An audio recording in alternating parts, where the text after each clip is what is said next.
grown-ups were allowed to do whatever they wanted, and I was lost. A lot of people involved. It took doctors, psychiatrists, gynecologists, dentists. All these people knew what was going on, hairstylists. I mean, the list goes on. I could keep going on and on and on. Drivers, chauffeurs, butlers, housemaids.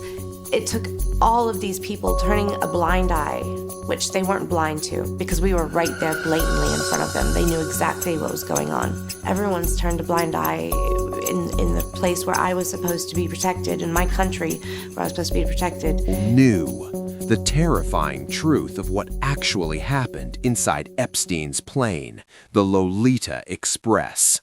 Today we are cracking open the black box of the plane of horrors, the plane that carried presidents, princes, and celebrities, the plane that wasn't just transport, it was a flying crime scene operating above the law.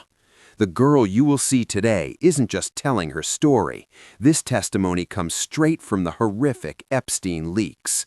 This is an interview that will make you cry, make you rage, and break your heart for what this young girl witnessed. I was a baby stuck in a world where grown-ups were allowed to do whatever they wanted, and I was lost.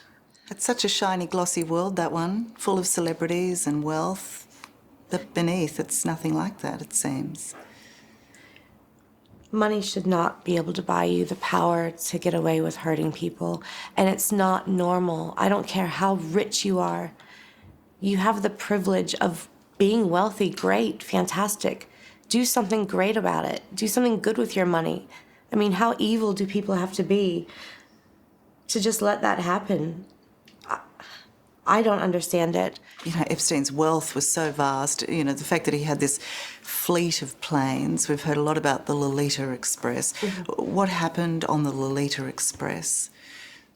Everything that happened on the Lolita Express and his other planes was the same thing that happened in his bedrooms and the massage rooms, on the beach, wherever we were. The abuse did not stop because we're in the air. 95% of the time, there was always sex involved. Jeffrey couldn't take a 2-hour flight without having to ejaculate. Like, that's how sick this man was. How did you live every day? How did you get on board that plane? How did you live knowing you're going off to New York or to the island or to wherever you were about to be trafficked to? You must have been a ball of dread and anxiety. I was horrified, I was sad, I was angry, I was disgusted. I was a shell, and the only way that I could cope with what I was going through was, taking Xanax. And Xanax is like an anti-anxiety tablet, but it also, it took away that feeling of anger, sadness. It made me feel numb. It was a numbing tablet, and it helped me cope with what was going on at the time. It took a lot of people involved. It took doctors, psychiatrists, gynecologists, dentists. All these people knew what was going on, hairstylists. I mean, the list goes on. I could keep going on and on and on. Drivers, chauffeurs, butlers, housemaids. It took all of these people turning a blind eye, which they weren't blind to, because we were right there blatantly in front of them. They knew exactly what was going on. Everyone's turned a blind eye in the place where I was supposed to be protected, in my country where I was supposed to be protected. The justice system failed us then. I believe they're going to do something amazing for us now. I really believe in them. I believe that the New York Southern District wants to do the right thing. And I will do everything that I can do to be a part of helping them do that. And is that what your foundation's about? Victims Refuse Silence is a platform for people who are stuck in that situation that I was in. When we were putting together Victims Refuse Silence, I was thinking, what did I need to get out? When I was in, who could I have turned to? I didn't have anyone in my life to talk to about it. A place for people, men, women, children. If you're being trafficked, go to victimsrefusesilence.org, and you will see in every single state, and I vetted them myself, that there are places for you, safe houses for you to go to. There are organizations that will help put you on your feet, put food in your belly, a roof over your head. There are police officers there that will take care of you. There's lawyers in that area. I've put everything that I thought I needed back then in that website. Being a mother, being a wife, being a daughter, I feel like it's my responsibility. I think it's everyone's responsibility in the world to not let our children grow up in an era where sex trafficking is the most profitable industry in the world. It's a $100 billion profit a year just on human trafficking, just on modern day slavery. How is that not being talked about? How is that even happening?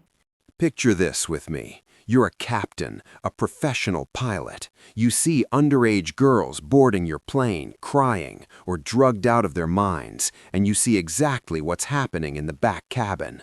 Why do you stay silent? Why does the doctor treating these girls stay silent? Why does the driver stay silent? The answer is one ugly word: complicity for cash. Was she exaggerating with the $100 billion figure? Sadly, no. The International Labor Organization, ILO, in recent reports from 2014 and 2022, estimated the profits from forced labor and human trafficking at around $150 billion annually.